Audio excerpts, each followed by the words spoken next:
What else do you have to say now? That's the energy Shedeur Sanders walked off the field with. One night in August, under the preseason lights, he turned whispers into headlines and made sure the people who doubted him couldn't look away. It wasn't just a game. It felt like the start of something bigger. From the very first snap, there was a different edge to him. No panic, no hesitation, just a rookie quarterback acting like the job was already his. He read the defense, made his throws, and moved the offense with a pace that caught everyone off guard. You could see it. This wasn't a player hoping to fit in. This was a player making his mark. And when the final whistle blew, Sanders didn't let the moment fade.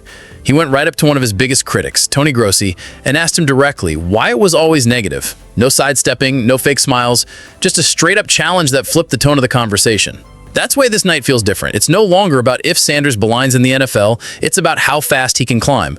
And to see why this is such a turning point, you have to know the uphill path he faced before he even took the field. Don't forget to subscribe to Red Zone Report for more powerful NFL stories. Shedeur Sanders didn't walk into this game with the deck stacked in his favor. He went in without his top receivers, without the first-team offensive line, and with almost no buzz from the coaching staff. On paper, it looked like the kind of setup where a rookie struggles, makes a few safe throws, and quietly blends into the background. But instead of playing it safe, he treated the moment like it was his shot to rewrite the story. Every snap was played with urgency, like he understood that chances like this don't come often. He wasn't waiting for better conditions or friendlier matchups. He was going to make the most of the hand he was dealt. The defense he faced wasn't taking it easy either. Early on, Carolina still had starters on the field, testing his timing and pocket movement. For most rookies, that's where mistakes pile up. For Sanders, it was where he started to settle in. The more pressure came, the more his poise showed. By the time the first quarter ended, it was clear this wasn't going to be the quiet, forgettable outing some expected. The game had already shifted, and Sanders was about to start delivering the throws that would define his night. The first scoring drive set the tone. Sanders rolled out, kept his eyes downfield, and floated a touch pass to Caden Davis, right over the defender's reach.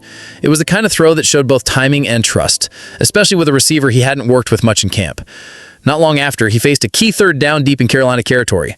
Pressure came from the edge, but the pocket held just long enough for him to step up and fire a strike to Gage Lervadan across the middle. The ball hit him in stride, turning a simple route into a momentum-building play. These weren't highlight-chasing bombs or risky deep shots.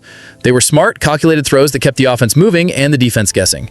Every completion seemed to chip away at the idea that he was just a backup getting preseason snaps. By the time his second touchdown hit the board, it wasn't about luck or a hot start, it was about control. Sanders had the offense operating with rhythm, and the Panthers' defense was suddenly the one reacting instead of dictating. From the sideline to the huddle, Sanders carried himself like someone who had been here before. He wasn't looking around for reassurance or waiting for others to set the tone. He was the one setting it. Every call came out clear. Every adjustment at the line was quick, and the offense followed his lead without hesitation. What stood out most was how he handled pressure situations. When blitzes came, he didn't rush into bad decisions. He shifted protections, kept his teammates calm, and made sure the play didn't fall apart before it even began. That kind of composure is what gets a locker room's attention. By the second half, it was obvious his teammates trusted him. Players were responding to his energy, feeding off his confidence, and rallying around each drive. The connection wasn't just about football, it was about belief. When veterans like Garrett and David Njoku show public support for a rookie quarterback, it means something. It's the kind of early respect that can carry into the season and make a young player's voice matter more in the huddle. For months, the conversation around Sanders in local media leaned negative.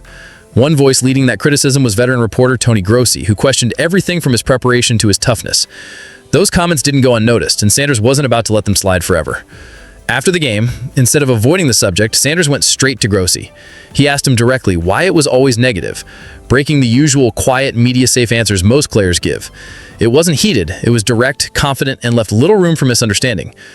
That short exchange spread quickly. Fans who had heard Grossi's comments for weeks saw a rookie stand up for himself without losing his cool. It gave Sanders supporters more reason to back him, and it made some critics rethink their stance. By the next day, even Grossi's tone seemed different. The sharp jabs were replaced with a more measured approach, showing that one conversation, in the right moment, can change the way a player is talked about in the public eye. Once the emotions of the night settled, the stats painted an even clearer picture. Sanders finished with a 70.8% adjusted completion rate, a mark that would be impressive for any quarterback, let alone a rookie in his first preseason game. 2 of his touchdown passes came under heavy blitz pressure, showing he could stay composed when the pocket collapsed. His pocket movement was another bright spot. In camp, there had been talk about him drifting too much under pressure, but here he stepped up with confidence and delivered throws without wasting motion. It wasn't perfect, but it was a clear step forward from earlier practices. One area that will get attention from the coaching staff is his average time to throw, 3.39 seconds. While that gave him time to find plays, it also risked letting defenders close in. Tightening that up will be a focus as he moves into tougher matchups. Even with that detail, the overall performance left little doubt. The numbers backed up what everyone saw. Sanders wasn't just surviving out there, he was in control of the offense from start to finish. One strong preseason game can turn heads, but the challenge now is proving it wasn't just one good night. The Browns know it's easy for a rookie to shine once and then fade, so the real test will come in how Sanders handles what's next. That starts with the joint practices against the Philadelphia Eagles. These sessions won't be like a normal preseason matchup. The Eagles bring one of the most disciplined defenses in the league, and they won't hold back. For Sanders, it's a chance to run the offense against starters who can disguise coverages and close gaps faster than he's seen so far. If he can keep his poise in those conditions and still move the ball, it will give the coaches a reason to consider giving him reps with the first-team offense. That would mean working with the top receivers, the best protection, and facing defenses designed to stop veteran quarterbacks. The second preseason game will follow closely after those practices.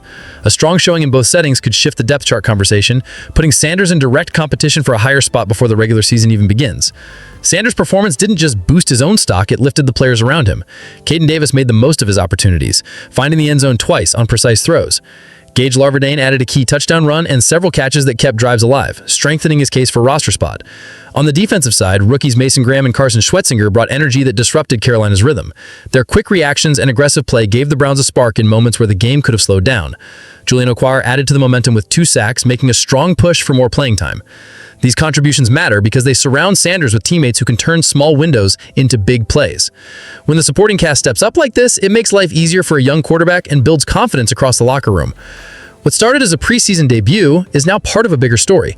The Browns not only saw a rookie quarterback rise to the occasion, but also a roster rallying around him, a combination that could shape the team's energy heading into the season. Blessings to all my Red Zone Report subscriber family. Your support means everything. Stay tuned, stay sharp, and I'll catch you in the next one.